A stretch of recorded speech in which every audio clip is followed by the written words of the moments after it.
Olá pessoal, sejam bem-vindos ao canal. Se você ainda não é inscrito, se inscreva, já deixa o seu like, que o caso de hoje é aquele da Eurídice Dixon.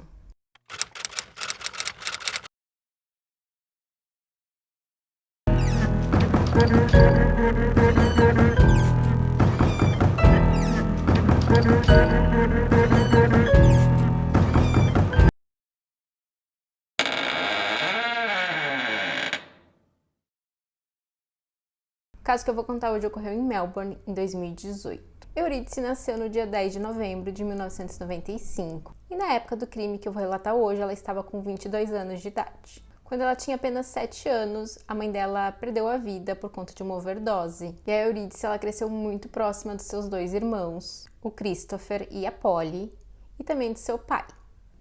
Ela foi descrita como uma jovem determinada e muito inteligente. A Eurídice, ela gostava muito de artes e ela estava trabalhando como comediante. E ela já tinha feito diversas apresentações em bares e casas noturnas de Melbourne. E na noite do dia 12 de junho de 2018, ela havia se apresentado no Highlander Bar e ela já tinha feito outras apresentações nesse mesmo local anteriormente. Depois que terminou a apresentação, ela deixou o local com o namorado dela, que se chama Tony. E ela e o Tony foram até uma estação do metrô, onde o Tony pegou um metrô em direção à casa dele. E então a Eurídice, ela seguiu para a casa dela a pé e é dito que ela gostava muito de caminhar. E esse trajeto ela já tinha feito outras vezes, inclusive à noite, quando ela tinha se apresentado nesse mesmo bar.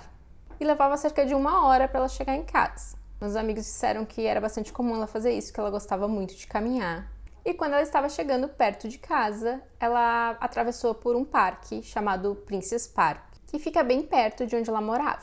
Então, nesse momento, enquanto ela estava atravessando por esse parque, ela mandou uma mensagem para o namorado, dizendo que ela estava quase chegando em casa e perguntando se ele já havia chegado. Ela tinha tirado os sapatos e os amigos da Eurídice disseram que isso também era comum.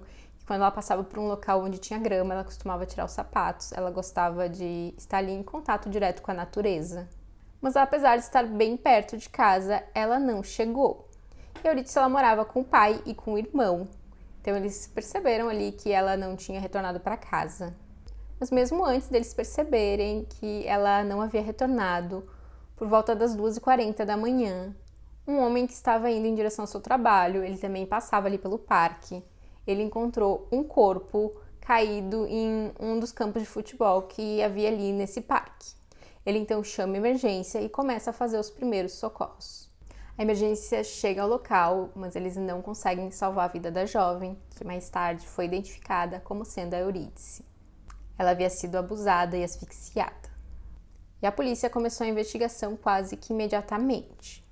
Eles pedem a ajuda da população para caso alguém tivesse visto alguma coisa naquela noite. E eles também pedem para todos os moradores e pessoas que tinham comércio naquela região para que tivessem câmeras de segurança para entregar as imagens para eles. A polícia também faz uma declaração pedindo para que a população fosse mais cautelosa, que tivesse mais cuidado com a própria segurança. O que não foi bem visto por muita gente que criticou essa declaração, já que para essas pessoas parecia que eles estavam culpando a vítima.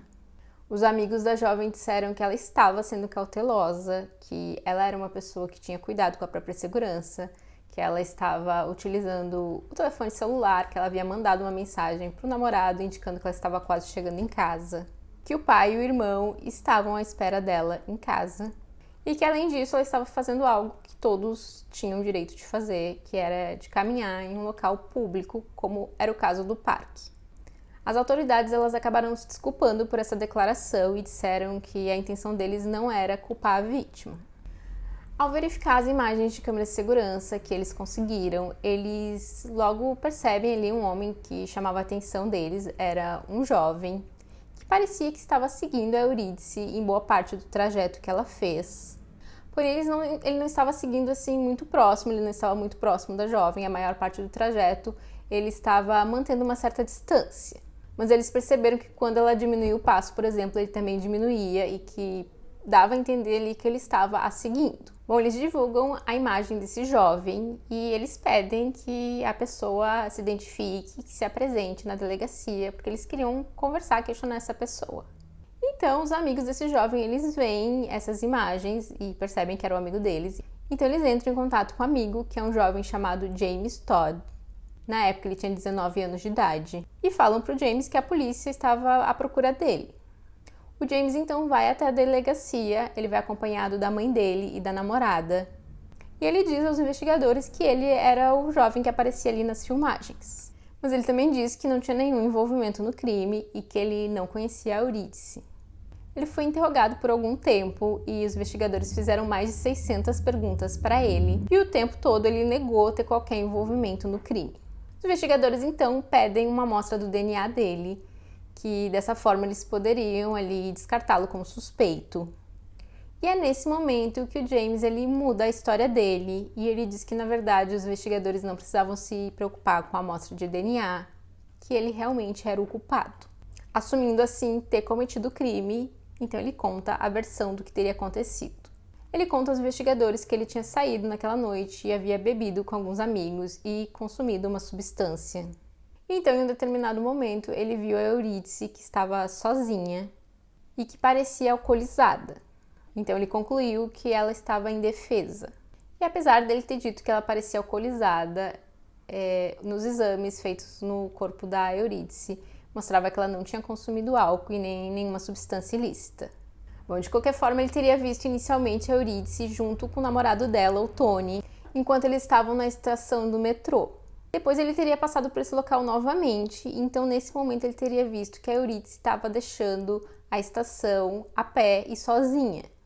E foi nesse momento que ele resolveu segui-la. Ele também falou que as memórias daquela noite não eram assim tão claras, mas que do momento que eles já estavam no parque, ele sabia que ia abusar da jovem, mas que ele não tinha intenção de tirar a vida dela. Após abusar e tirar a vida da Eurídice, então ele retornou para casa e então ele pesquisou no computador por notícias de um corpo que poderia ter sido encontrado no parque, procurando ali notícias para ver se alguém já tinha encontrado o corpo da jovem que ele tinha tirado a vida. Depois disso, ele então assistiu a vídeos em sites de conteúdo adulto. O James, obviamente, foi detido e ele ligou para o pai dele. E durante essa ligação, ele teria dito ao pai que após cometer o crime, ele se sentiu muito mal, mas que ele esperava que fosse melhor da próxima vez. O James, ele tinha 2 irmãos e ele vinha de uma família que negligenciava muito os filhos. Na casa que eles moravam tinha muita sujeira, muita bagunça, tinha lixo por todas as partes. E a mãe do James, ela sofria de depressão. Inclusive foi questionado ao James se o estado da casa, a casa estava naquele estado por conta da depressão da mãe. Mas ele disse que não, que sempre foi assim, que a casa já era assim mesmo antes dela ter depressão. O James, quando criança, foi diagnosticado com o espectro do autismo. E já na adolescência ele recebeu um tratamento para poder lidar melhor com as emoções, principalmente com a raiva. E era comum que o James ele passasse as noites fora de casa. Inclusive, a namorada dele contou que algumas vezes ele perguntava se podia passar o fim de semana na casa dela. A namorada também contou que, em momento algum, ela percebeu ali qualquer sinal de que o James poderia cometer um crime desses. Que ele nunca demonstrou nenhuma falta de respeito em relação às mulheres. Que ele apresentava algumas diferenças de comportamento, mas que geralmente eram ligadas às questões do autismo. Mas que ela nunca tinha visto ele faltar com respeito com nenhuma mulher. E o mesmo foi dito por algumas amigas do James.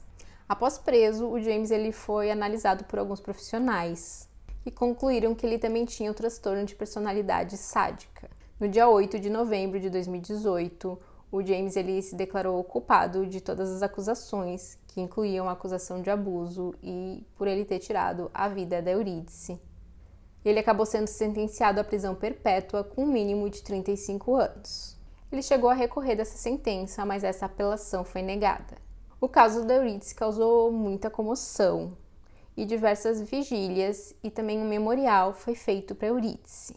Esse memorial ele acabou sendo vandalizado, mas a polícia conseguiu identificar um jovem que tinha cometido esse ato de vandalismo.